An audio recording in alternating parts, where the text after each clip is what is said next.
Magandang umaga po sa ating lahat. Tayo muna po isaglit manalangin. Tungo po natin ang ating mga ulo. Aming mapagpalang Diyos, aming Ama sa langit, ayon sa iyong mga salita, kami na mga nagugulimehan ay tatanggapin mo kapag kami tumitingala sa inyo. Sa aming mga kahinaan, kayo'y aming kalakasan. Sa gitna ng aming kamangmangan, kayo, Diyos, ang aming karunungan. Ngayong umaga, Panginoon, patuloy po kami lumalapit sa inyo na igawad sa amin ang mga pangakong ito ayon sa pakikinig namin ng iyong mga salita at ng iyong mga katotohanan. Tanggapin nawa namin ito sa aming mga puso, sa iyong tulong at sa iyong habag, sa pangalan ng aming Panginoong Hesus. Amen at Amen. Ngayong umaga ay tatalakayin natin ang ikalimang kabanata ng unang Korinto. At ito po ay kinapapalooban ng maselang issue patungkol sa pagdisiplina ng isang mananampalataya sa loob ng kanyang iglesia. Patuloy kong dalangin sa Diyos na tulungan tayo na makita natin ang pagpapala, ang kanyang biyaya sa mga salitang ating pagbubulay-bulayan. Noong 3rd century, may isang African bishop na nagngangalang Cyprian of Carthage nagsabi ng ganito, "He can no longer have God for his father who has not the church for his mother." Ang katagapong ito ay maaring narinig niyo na at ito ay mula sa isang paring Katoliko. At ito po ay inayunan mismo ni John Calvin at kanyang recognize ang katotohanan sa mga salitang ito ni Cyprian sa kanyang Christian Institute chapter 4:1. Anong ibig sabihin? Doon sa mga hindi nagpapasakop o kumikilala sa iglesia na kanyang kinabibilangan ay walang karapatang tumawag ng Ama sa Diyos. Masyadong madiin ang mga pananalitang ito. At mismo sa ating teksto sa umagang ito, muli, ito ay inaffirm ni Apostle Paul. Na sa pamamagitan nito, sabi niya, a Christian profession of those who do not subject themselves to the church is nothing. Hindi tama o hindi niya ina-affirm o hindi niya tinatanggap na ang isa na nagprofess na siya'y mananampalataya ay hindi niya tinatanggap o nagpapailalim o hindi siya nagpapailalim sa otoridad ng iglesia. Sa Reform setup, at kailan lamang ay nasaksihan natin ito, meron tayong isinasagawang profession of faith. Hindi po ba?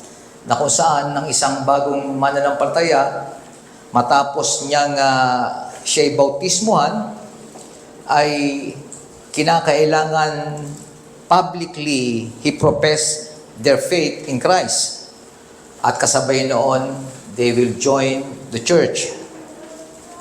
Upon public profession of faith, the individual becomes a confessing member of the church rather than a baptized member. Gusto ko lang bigyan ng linaw, po? A confessing member, not a baptized member. Kasi minsan, yun ang pinagmamalaki na ako'y bautismo dyan. Bigyan mo ko ng ayuda, ako'y dyan bininyagan. Bigyan mo ko nito, kailangan na meron ako nito, dyan ako bininyagan. But in a reform setup, napakahalaga nating nauunawaan ang pagkakaiba ng confessing member at ang doon sa baptized member. Of course, we are baptized In the name of the Father, and the Son, and the Holy Spirit. Trinitarian po yan. But, we also confess our faith. Napakahalaga na kapag tayo binautismo, tapos tayong bautismohan, ay ipahayag natin ang ating pananampalataya.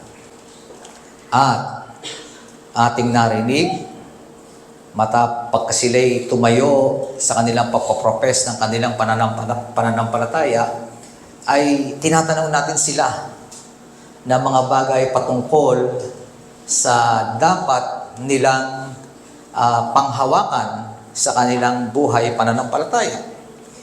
Pinaniniwalaan nila at buong sinasampalatayanan na ang Diyos ay tatlo sa isa. Ano po? Na we worship a triune God. At doon kasama rin na kanilang sinasabi at pinapahayag na sila ay magpapasakop sa ilalim ng iglesyang kanilang kinabilangan. Bilang baptized member and a confessed member of the church is welcome into full participatory privileges of the local congregation. Meron tayong karapatan ng bumoto, meron na tayong karapatang tumanggap ng sacrament, at pwede tayong maging bahagi ng tagapanguna sa loob ng iglesia. Ang mga bagay na yan ay pribilehiyo ng isang confessing member of the church. Kaya naman, alam natin lahat, kapag hindi ka pa confessing member ng isang church, hindi ka pa bahagi ng ating iglesia. Ibig sabihin, yung mga pribilehiyong yon ay hindi pa po pwede sa iyo. Hindi po ba? Kaya napakahalaga na naiintindihan natin sa pagpasok pa lang natin sa isang iglesia, bilang bahagi bilang member ng local congregation or body ng ating Panginoong Jesucristo, ang mga bagay o yung mga spiritual benefits, maging mga material benefits na po pwedeng ipagkaloob ng iglesia ay doon lamang sa nagpahayag ng kanilang pagpapasakop o bilang bahagi ng iglesyang kanyang kabibilangan. At dito rin natin ito inuunawa sa sinasabi ng salita ng Diyos. In a practical term, this is the way of the Lord for us to be literally separated from the world and belonging ourselves to the body, the church. At ito rin yung sinasabing to live as holy. Kaya palagi kong binabanggit sa ating lahat na disenyo ng Diyos na ang bawat mananampalataya ay kanyang lihumin at ipasok sa kanyang kawan upang sa ganoon matanggap niya ang buong pagpapala mula sa Diyos. Kaya nga tayong lahat ay sa pamamagitan ng ating pagiging bahagi ng isang iglesia, ibig sabihin, winawaksin natin ang ating sarili sa lahat ng gawa ng sanlibutan bilang bahagi ng katawan ng ating Panginoong Jesucristo. Naintindihan po ba natin yun? Ganon ang dapat nating pag-unawa na dapat gawin. Bakit ba kailangang tayo maging miyembro ng iglesia ng Panginoon? Palagi natin sinasabi, walang member ng church na hindi bahagi ng church. Kaya nga, sabi nga ni Cyprian, he can no longer have a God for his father who has not the church for his mother.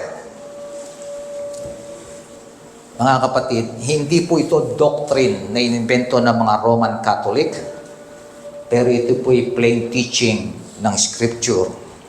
As our mother, the church has the God-given authority to determine the identity of the true members of God's family. Tayong lahat ay naririto bilang isang katawan, nagkakaisa, nagpapasakop, naglilingkod sa bawat isa. Iyon ang buhay natin sa loob ng church.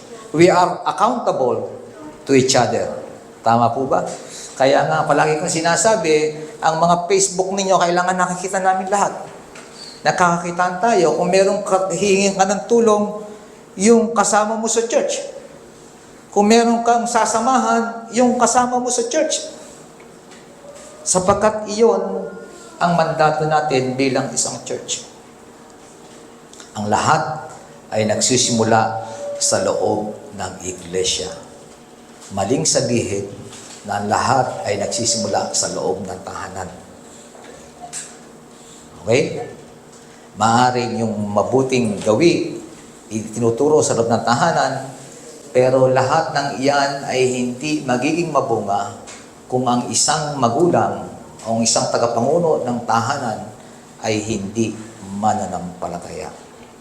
Sapagkat ang source ng ating lakas palagi ay ang salita ng Diyos. At ang salita ng Diyos, ang may pribilehyo lamang dito ay ang mga katawan o ang mga mananampalataya sa loob ng iglesia. At tayo dumako sa sinasabi ng unang mga talata. Sabi rito, there is a sexual immorality inside the church in Corinth. Sabi ng verse 1 to 2, nakarating nga sa akin ang balitang merong kabilang sa inyo na gumagawa ng immoralidad. Kinakasama niya ang asawa ng kanyang ama. Kahit mga pagano ay hindi gumagawa ng ganyang kahalayan at nakukuha pa ninyong magmalaki. Dapat sana'y mahiya kayo at malungkot at ang taong gumagawa ng ganoon ay dapat niyong itiwalag. Kailan lamang nakita natin yung struggle nitong mga member ng Corinth, mga miyembro o mga mananampalataya sa loob ng Korinto, na sila'y busy patungkol kung paano mapapapunta sa kanila ang kapangyarihan doon sa loob ng church. Hindi po ba? At maging ang nagtayo ng church, si Apostle Paul, ay kino-question nila ang kanyang faithfulness, kung siya nga ba ay tapat sa kanyang pagmiministero sa iglesyang iyon. Kaya naman, sa kanilang kaabalahan sa pagsisikap na maging pinakamataas na kapangyarihan sa loob ng church, nakakaligtaan nila ang mga bagay na ito. O maaaring sa mismo sinabi ni Paul, pinapayagan nila ang bagay na ito sa loob ng iglesia. Yung isang member nila, yung asawa ng kanyang ama, ay kanyang kinakasama. Well, hindi natin pwedeng sabihin pare-pareho tayo ng sitwasyon. Ito'y halimbawa lamang. Pero tandaan natin, lahat ng immorality ay bagay na hindi dapat nangyayari sa loob ng church. Bilang bahagi ng iglesia, ang bagay na ito ay hindi dapat ginagawa ng mga mananampalataya. Alam niyo, sa panahon ngayon, napakaraming mga guro at isa nga ay batikang guro na taga dyan sa Pocas Theater o ewan ko kung saan dyan. Nagtuturo na lahat, walang exemption, lahat ay kailangang tanggapin kahit na ganong katindi yung ginagawa niyang kasalanan. Yun daw yung love ni Jesus. Lahat dapat tanggapin. Lahat walang dapat ibukod. Kahit na anuman ang behavior mo, anuman ang pag-uugali mo, anuman ang ginagawa mong kasalanan, ikaw ay open sa church na ito. Medyo komplikado ang bagay na yan. Pagdating sa kaligtasan, walang sinisino ang Diyos. Tama po ba? Kapag ang isang tao ay hindi pa mananampalataya at narinig niya ang kaligtasan o ang mabuting balita, ito ay para sa lahat. Ito nga ay para sa mga makasalanan, hindi po ba? Kahit anong bigat ng kasalanang iyong ginawa o maaring ginagawa at nagsimula kang manampalataya, ito, mabuting balita, ay para sa iyo. Tatanggapin ka ng church. Pero, kung ikaw ay bahagi na ng church at gumagawa ka ng mga karumal-dumal na mga bagay na ito, that is unacceptable in the church. Yung paulit-ulit, yung walang pagsisisi, at kasalukuyan yang ginagawa. Mga kapatid, the church is not unloving kapag hinaharap niya ang mga bagay na ito. Ine-exercise lamang ng church kung ano ang sinasabi na salita ng Diyos. Sapagkat iyan ay para sa ikabubuti niya. Tingnan natin sa pagpapatuloy ni Apostle Paul kung paano itong bagay na ito ay narinig nyo na napakaraming beses. Sa pangalan ng ating Panginoong Hesus, in Jesus' name, kapag kayo nagtitipon-tipon at ang Espiritu ko ay nariyan sa kapangyarihan ng ating Panginoong Hesus, ibigay ninyo kay Satanas ang taong iyan upang mapahamak ang kanyang katawan at nang sa gayoy maligtas ang kanyang espiritu sa araw ng Panginoon. Masyadong malalim, no po? Ang isang sinasabi ni Paul, itong lalaki na gumagawa ng karumal-dumal na kasalanan na hinahayaan sa loob ng isang iglesia, ang kanyang utos sa kanila, alisin niyo yan sa loob ng church. Yun ang sinasabi. Ano ang rason?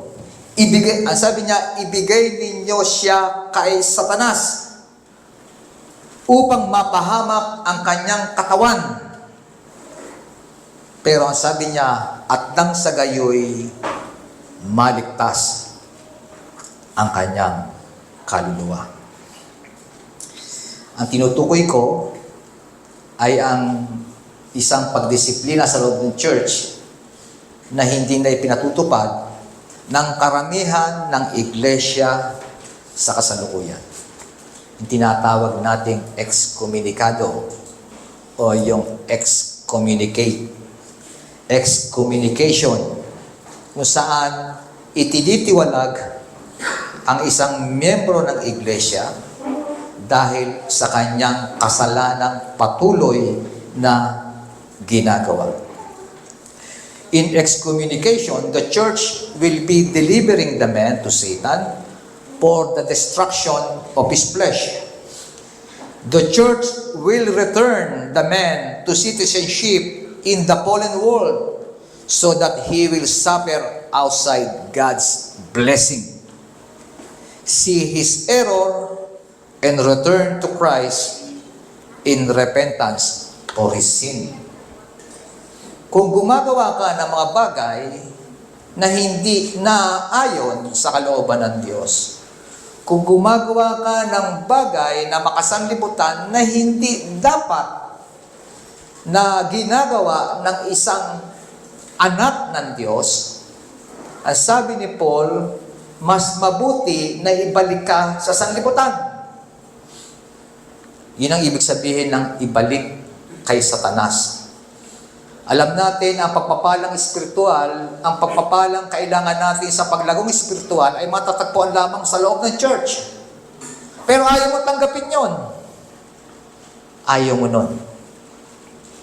Ayaw mo tanggapin yung mga bagay na yan, bagkos yung trabaho na ginagawa sa labas ng iglesia ay dinadala mo sa loob ng church. So, ano pinakamabuting gawin?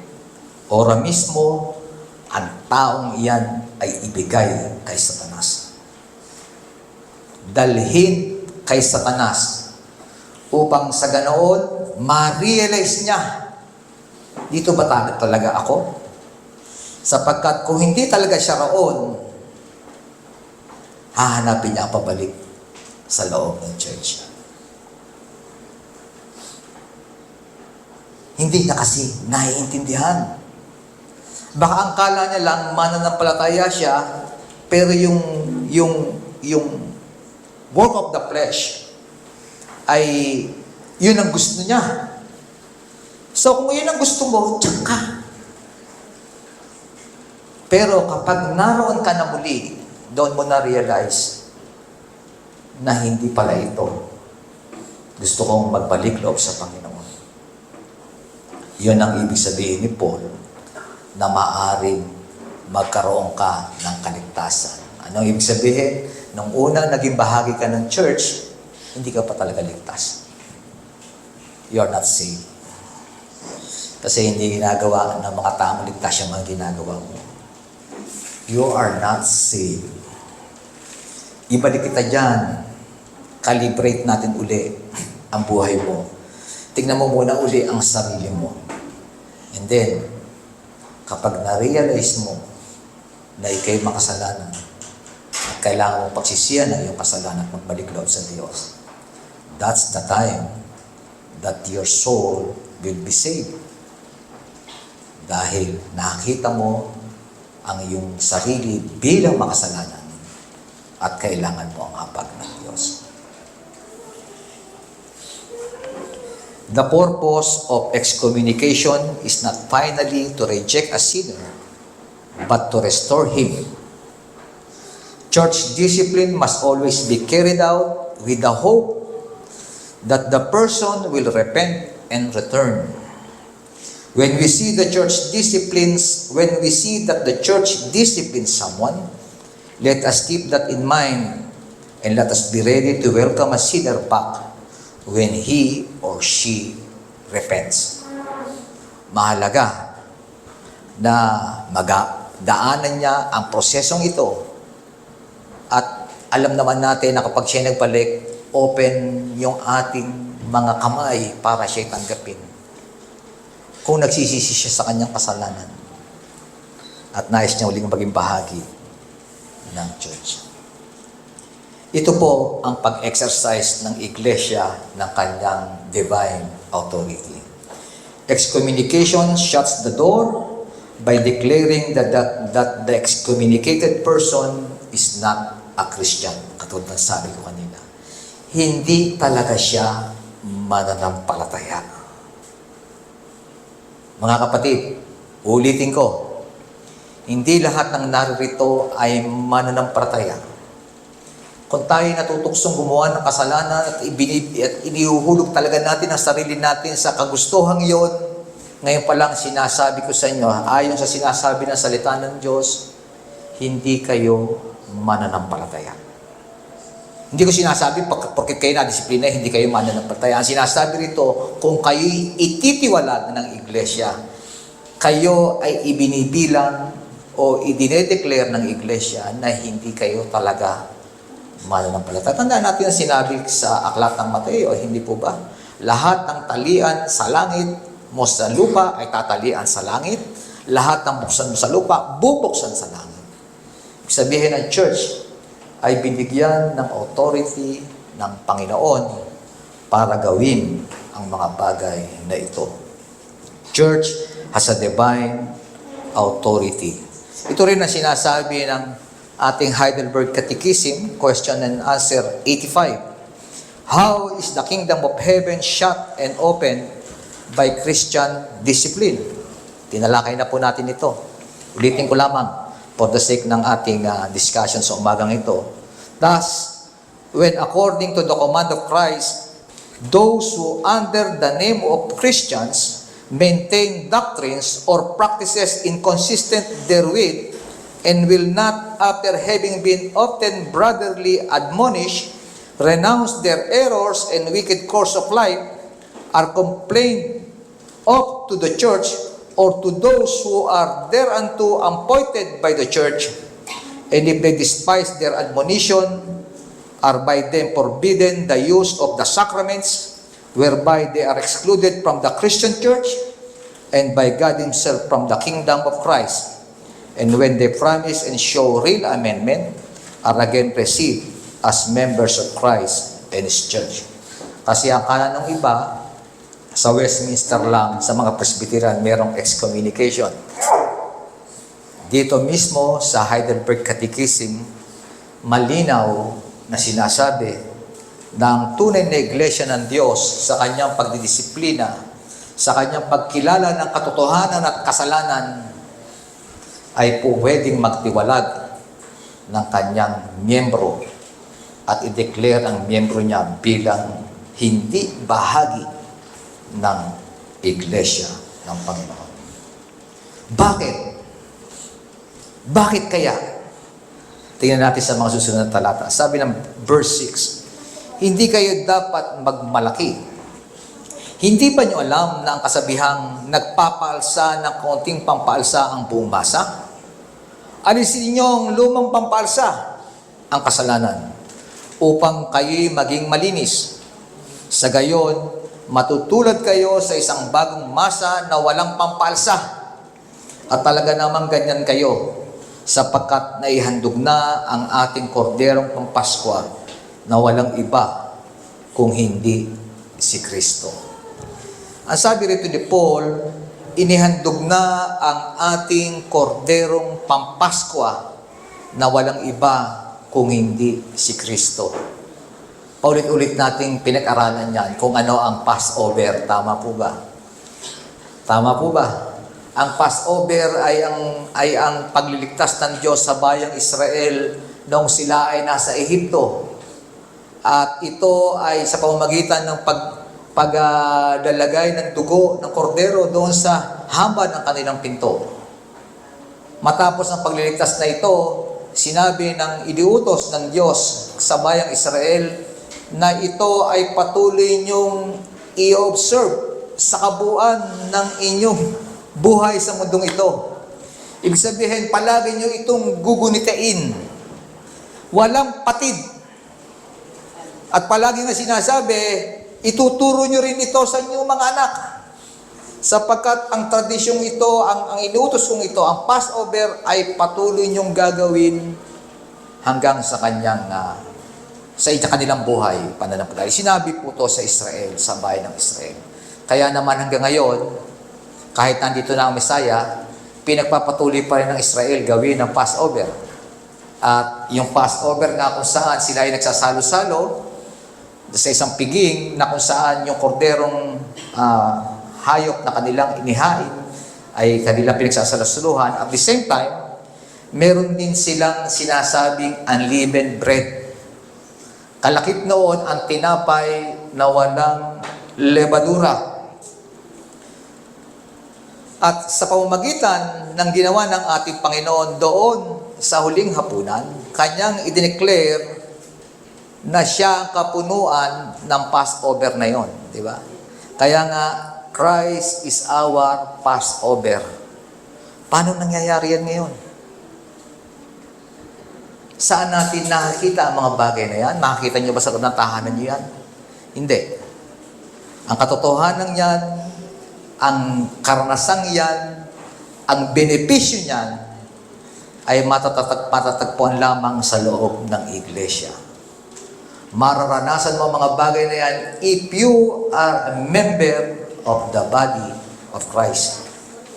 Kaya nga, what it signify in the life of church today? Gano'n ba kalalim ang pagkaunawa natin na si Kristo ang ating Passover? Lagi natin ginagawa sa ating sakramento yan, hindi po ba? Sa Lord's Supper. Kaya nga ako nagtatampo, hindi naman nagtatampo. Kaya aking masama loob ko kapag oras na ng Lord's Supper, doon mag-iihian. Doon pupunta at nakapila ron, iihi. Mga kapatid, ang Lord's Supper o yung ating banal na hapunan ay daluyan ng pagpapala ng Diyos sa ating mga kaluluwa. Anong ibig sabihin nito? Ano ang sinisignify nito? Christ's sacrifice as the ultimate Passover give us a knowledge of sin and its effects, freedom from its power, and confidence to mortify it that the old covenant saints that fully enjoy. Yung mga mananampalataya noon sa old covenant, taon-taon ginagawa nila yan. Pero sa kanila, ritual. Tama po ba? Ritual. Pero ito'y binigyan ng bagong kahulugan ng ating Panginoon nung ito ay kanyang in-administer doon sa Lord's table, doon sa Last Supper, na kung saan siya mismo ang handog na alay. At kanyang sinabi na tayo'y nilinis na sa ating mga kasalanan. Paulit-ulit na iyan ay ginagawa ng church. Ginagawa natin ang banal na hapunan every first Sunday of the month. Bakit? Para ipaalala sa atin na tayo malinis na. Na tayo hindi na kabilang sa sanlibutan. Nilinis na ng Diyos ang ating mga kasalanan. Bakit dapat ipaalala sa atin yan? Bakit dapat yung mga gumagawa ng mga rumal-dumal na mga bagay na yan, alasin sa iglesia?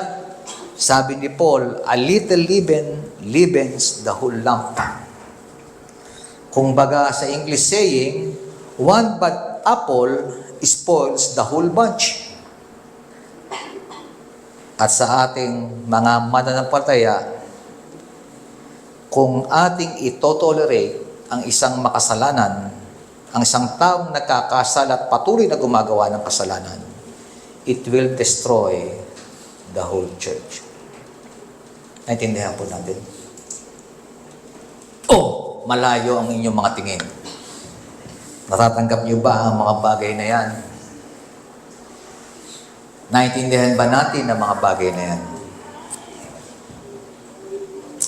Sabi ng verse 8, kaya't ipagdiwang natin ang Pasko, hindi sa pamamagitan ng tinapay na may lumang pampalsa ng sagisan ng kasamaan at kahalayan, subalit sa pamamagitan ng tinapay na walang pampalsa, ang tinapay ng kalinisan at katapatan. Alam niyo po, ang mga Hudyo, kapag sila ay nagse-celebrate ng Passover, bago po yung celebration ng Passover, lahat ng leaven sa loob ng kanilang tahanan, tinatanggal nila lahat.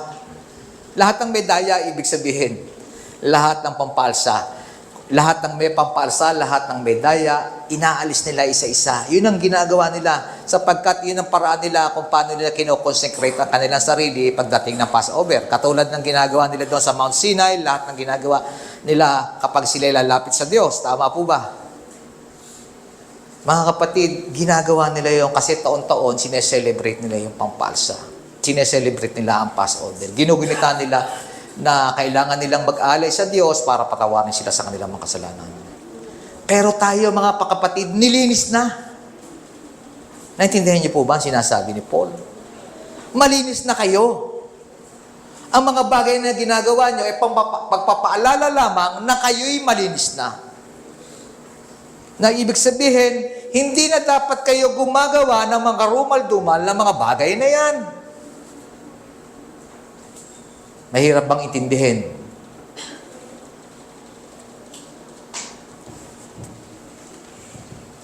Church discipline is vital to help keep this contagious sin from happening. Ginagawa natin yan para maunawaan natin na merong kasalanan na nandoon sa church at maaring makahawa later. Malaki ang posibilidad na makahawa. Paano siya makakahawa?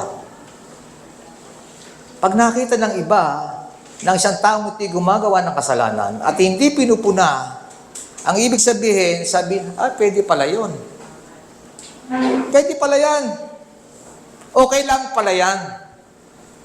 So, nalilito tuloy, maging ang ating mga kabataan, kasalanan ba yan o hindi? Ay, mukhang hindi pala kasalanan. Pwede naman pala yun eh. So, nakita po natin, hindi natin namamalayan ang church ay unti-unting nawawasak. Meron church, wasak na talaga. Kasi wala na lang pakialaman. No. Lahat tayo nanggaling sa mga church sa pinanggalingan natin, di ba? Kapag nandyan, talaga namang pagkaayos. Pero pag binulatlat mo na, at narinig mo na isa-isa, aba, wala, okay lang. Wala, gano'n lang, pare-pareho lang naman tayo ngayon. Ano, okay lang yan. The church is already destroyed. Bakit? Sapagkat ang kasalanan ay namumutawi sa loob ng church. Tama kaya ang sinasabi ng salita ng Diyos na alisin ang taong iyon? Talagang tamo ni Kuya Romy. Meron lang akong gusto linawin. Sabi ng chapter 9, ng verse 9, sinabi ko sa aking sulat na huwag na kayo makisalamuha pa sa mga nakikapid. Ito hindi ang mga makamundong nakikapid sa aking sakim, magnanakaw o sumasamba sa Diyos-Diyosan ang tinutukoy ko sapagkat para sila'y maiwasan, kailangan ninyong umalis sa mundong ito. Ang sabi ni Paul, hindi po natin kailangang ilayo ang ating sarili sa mga makasalanan ng sanlibutan. Ibig sabihin, yung mga hindi Kristiyano, yung mga hindi mananampalataya, yung hindi nakakakilala sa Panginoon, marami rin dyan ng mga nangangalunya. Marami rin dyan ang mga gumagawa ng mga rumal-dumal na bagay. Tayo nga baliktad di ba? Kung makatulis ang muso natin kapag nasa labas tayo, tingnan mo ng mga tao niya, palpas hindi nakakakilala sa Panginoon. Talaga naman kung makahusga tayo, inang. Pero hindi po sinasabi ni Paul, ilayo natin ang sarili natin sa kanila. Sapagkat tayo ilaw at asin na sanlibutan. Pero sinasabi ni Paul, doon sa mga nagsasabing sila'y mananampalataya at gumagawa ng mga rumal-dumal na mga bagay na yan, huwag kayong makitropa sa kanila. Huwag. Meron ng mga church, kapag nagbaba ng disiplina, talagang hindi kinakausap. Hindi sa dahil hindi kinakausap na, pero isa sa bagay na ginagawa, inilalayo siya sa fellowship. Di ba? Pag siya ay under discipline, inilalayo siya sa fellowship. Bakit siya inilalayo sa fellowship? Kasi kailangan sa proseso na maranasan mo yung mga bagay na yon. Huwag po nating gawin na porkit nagkasala tayo, at lahat naman tayo, alam natin nagkakasala tayo, bago gagawin natin, ako na lang ang lalayo. Mali pa rin yun. Ako na lang ang magkukusa. Hindi pa rin. Di ba? Isang ganoon ay nagkasala ako, hindi mo na ako sisimba. Ay nagkasala ako, hindi mo na ako tatanggap ng banal na hapunan. Sino ang gumagawa? Ikaw ang gumagawa ng judgment sa sarili mo. Ikaw ang nagdidisiplina sa sarili mo. Hindi. Ang church ang may otoridad na dumisiplina sa iyo. Di ba sabi ni Paul dati, walang sino man na pwedeng humatol. Tanging ang Diyos ang humahatol. At ang authority ng Diyos ay nasa iglesia. Sapagkat ang iglesia ang nakakaalam ng kasalanan ng kanyang church.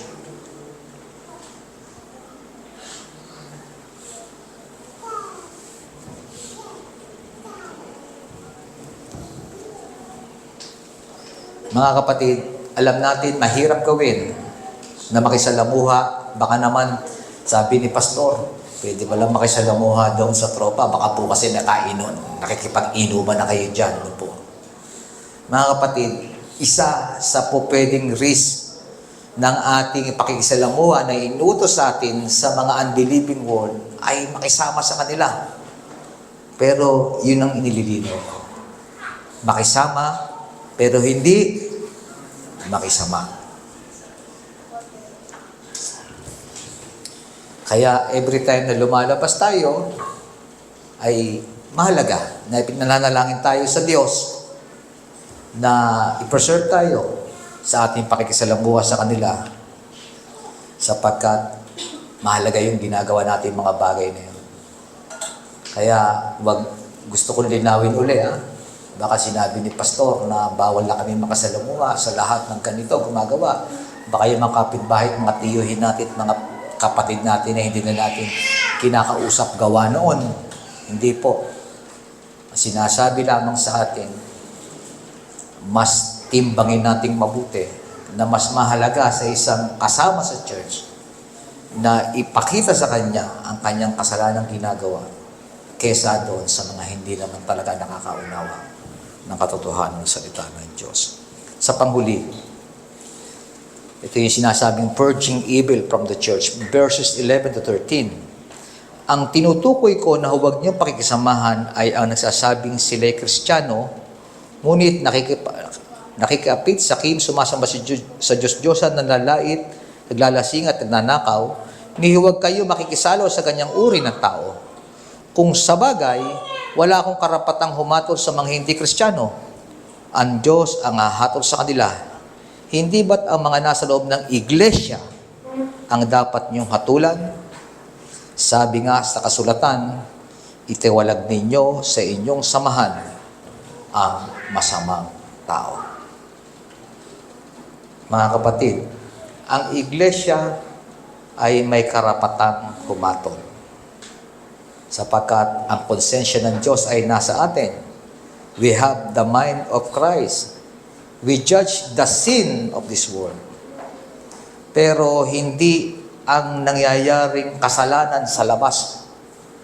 Kung hindi ang hinahatulan ng isang mananampalataya ay ang kasalanan sa loob na kung saan siya ay kabilang. Yung sinasabi niyang kapatid ko sa Panginoon, yun ang dapat nating hatulan. Walang dapat humatol o kani-kanino. Dapat hatulan. Sabihin sa kanya ang lahat ng kanyang kamalian.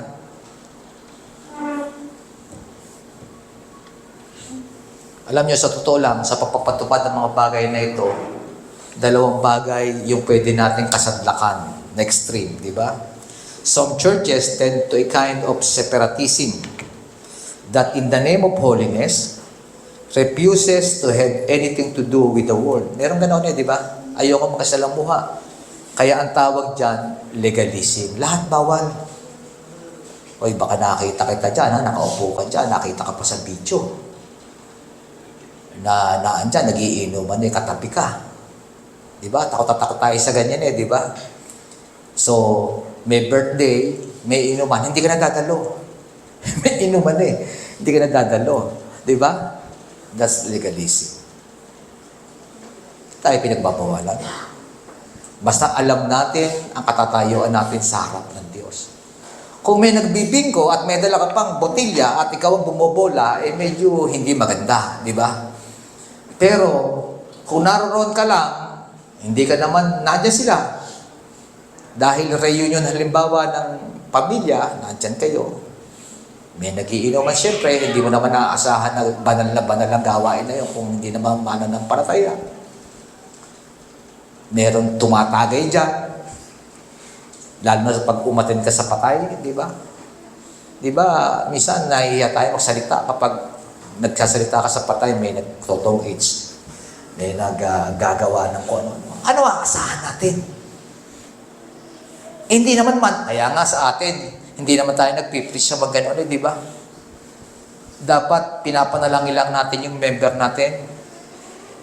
At nandun tayo umaattend. Kasi, di ba, para namang inaayunan mo lahat yung ginagawa nila sa pamamagitan ng ganoon. Pero, yun nga nagiging sinasabi kong dapat nating iwasan. Nagiging legalist tayo. Nagiging legalista kapag ang church, kapag makasanlibutan yan, hindi tayo mag-join dyan. Hindi tayo sasama dyan. Bawal sa inyo makisalamuha doon. Bawal sa inyo pumunta sa mga birthday. Bawal kayo pumunta sa mga reunion. Bawal kasi sanlibutan yan. Legalism yan, mga kapatid. Hindi nyo ba alam kung bakit yung isang relihiyon ay bawal na may birthday?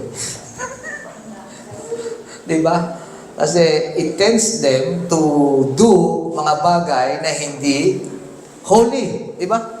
Kapag birthday ka, syempre masaya, gusto mo mag-enjoy, May mga bagay na ganito para maiwasan, wala na lang tayong birthday. Kasi makamundo yan eh. Ano po? Makamundo yan, wala na tayong birthday. Pero ang tawag dyan, legalism. At ng church ng Panginoon ay hindi legalist. Ano po? So, on the other hand, there are churches that in the name of forgiveness, ito naman, parang alam mo to, D of D. D by D. No. Name of forgiveness tolerate all kinds of grievous sins in their midst. Lahat pwede. Kaya, ang Jesusness of Paul, di ba? Kasi sa kanya, kahit mag-asawang parehong sex, open sa church. Ang tawag naman dito, antinomianism. No po? Hindi ka legalist, pero nando ka naman sa kabilang extreme. Being against the law of God is the tendency of the second. Wala nang sinusunod na batas. Sa ngalan ng pag-ibig, it will conquer all. Yun ang problema. At ayaw nating mauwi dyan. Sabi ni Paul, neither of that is not the answer. The church cannot withdraw entirely from the world, so Christians must develop relationship with non-Christians, even those in deeply serious sin. It is not our place in the present to judge the world. One day we will judge the world, but that awaits the consummation. Magiging hahatol tayo sa mundo kasama ng Panginoon, hindi po ba? Later, pero hindi ngayon, ang sinasabi. Hindi ngayon. Until then, we preach the gospel and seek to show non-believers Christian love. At the same time, the church cannot continue in warm Christian fellowship with those who profess Christ but live in the ways that grievously violate His commandment in Scripture. Meron tayong kasama sa church. Punta tayo doon. Manood tayo ng matinding concert ng mga rock-rockan diyang matitindi. Yung mga banda na nagpo-promote ng mga rebelding mga kabataan. Ikaw, hindi ka nanonood. Yung kaibigan mo, mahilig, sumisimple, kasama mo sa church. Ang tanong, sasamahan mo ba siya? Di ba? Hindi, pastor, kesa naman tumuro pa ako sa labas, ito na lang. Magkatropa nga kayo, magkapatid nga kayo, kung ano naman ginagawa ninyo. Tama ba yun? Mali pa rin. Sabi ng Matthew 18:15-20, Matthew 18:15-20 lays out disciplinary procedure that the council has not to move too quickly, but to warn the processing Christians in the hopes that person will repent and not be excommunicated. Palaging yung Matthew 18 ang inia-apply. Baka naman mga kapatid, nagkasala po ako, i-excommunicate nyo na ba ako, pastor? Kasi nagiging piruan Ito po, pag pinatawag ng elder, titiwalag ka na yata. Ididii ka na yata. Mga kapatid, sa lahat ng ginagawa sa church, palaging ina-apply ang Matthew 18. Nabasa niyo ba yan? Una, kakausapin, pastor. Pangalawa, isasama yung isang kapatid. Pagkatapos, isasama na yung mga elders. Ayaw pa rin, isasama na buong church. Di ba? Pag ayaw pa rin, wala na kami magagawa sa iyo. Tiwalag ka na. Ito ang sinasabi na ang ating pag-judge sa kasalanan, kailangan maingat. Kaya, ipag-pray natin ang ating mga elders na bigyan ng wisdom. Sapagkat, kung pagbabasahin natin ang Scripture, yun naman ay tinuturo. Maging maingat sa ating pagharap at pagdeal sa mga kasalanan sa loob ng church. Of course, alam natin na yan ay kasalanan. Pero hindi naman tayo may authority na tanggal dito, tanggal doon. Di ba? Hindi ka na pwede rito. bawal, nakalagay pangalan mo sa baba, pagpanik mo, bawal ang mukha niya, bawal kang pumanik sa church. Hindi po pwede. Hindi naman tayo ganoon. Dapat maunawaan natin na sinasabi ng salita ng Diyos ay sa turo ng Panginoon. Ang kasalanan ay kasalanan, kailangang parusahan, kailangang idil. Pero bilang isang iglesia, kailangang maging maingat tayo sa pagharap sa mga kasalanan iyan. Paul concludes in 1 Corinthians 5 that by admonishing the Corinthians to purge evil from among them, this call appears frequently in the Old Testament. The Old Covenant Church could not tolerate grievous sin, and the New Covenant Church cannot either. Kung makita natin ng Old Covenant, patay ng patay. Tama po ba? Pinapatay. Ang sistensya, patay. Kapag nagkasalak at gumawa ka ng mga bagay na karumal-tumal. Ngayon, hindi na. Ano po? Sabi natin, hindi na tayo nabubuhay doon. Pero dapat, mga kapatid, dapat huwag nating itolerate ang kasalanan. Ayon kay Paul, mas mabuti na ibigay muna siya kay Satanas para ma-realize niya na kailangan mo pa rin ang kapatawaran mula sa Diyos. Ikay hindi pa rin nalilinis sa iyong kasalanan. Nag-e-enjoy ka pa sa iyong kasalanan. Kaya diyan ka na muna sa sanglibutan. So sa ating pagtatapos, gusto ko lang basahin sa inyo isang bagay na ito, nakita ko maganda. Excommunication should always be taken seriously. Huwag natin asahan, mga kapatid, na huwag naman sana na darating ang panahon na baka ma-exercise natin ang bagay na ito sa ating mga kapatid, ay naintindihin nyo kung bakit. Amen po ba? Hindi naman yan ina-apply doon sa palaging late. Hindi naman yan ina-apply doon sa mga hindi nag-church. Ina-apply yan doon sa mga gumagawa ng mga heinous na kasalanan. Okay? Baka naman kala nyo, ganoon lahat ina-apply yan. Hindi po yan ginao doon lang sa, hindi yan ina-apply doon sa madaldal sa loob ng church, magulo. Hindi. Ina-apply lamang yan doon sa mga gumagawa ng karumal-dumal na mga bagay. Ang isa dyan ay immoralidad, of course, sexual immorality. Ang isa dyan ay yung cause of division. Isa yan. Yung kanyang maling doktrina na ipinangangalat sa church, that's also a ground for excommunication. Mga bagay na yan. Kaya okay ba? Ha? Kahit yung mga bagay yan, nilinaw ko na sa inyo, ha? Huwag naman nyo ikatutuwa. baka naman porkit hindi yan na excommunicate, diretso nyo, diretso. Baguhin nyo pa din.